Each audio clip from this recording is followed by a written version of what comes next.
I'm doing a project about apple production in Hardanger in the western Norway, and I look at that whole long history of domestication in that particular landscape.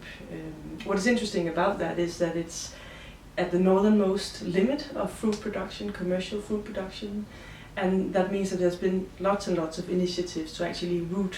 particular apple varieties there and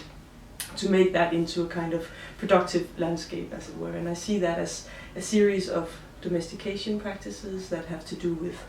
the grafting of particular apple varieties, that have to do with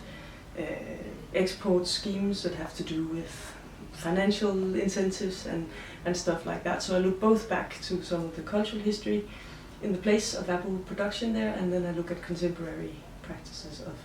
marketing and of seeing these apples as particular qualitatively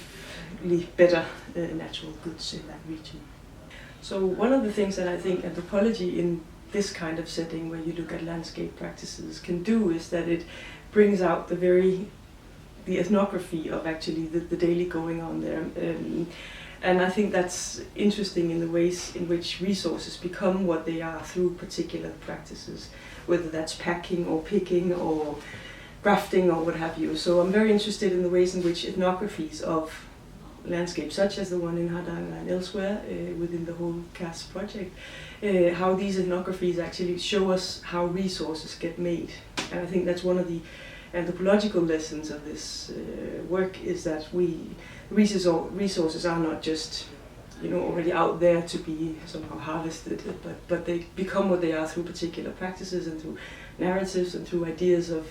domestication, among other things. So that's this empirical basis for that kind of claim is one of the things that I think we can really do in this setting.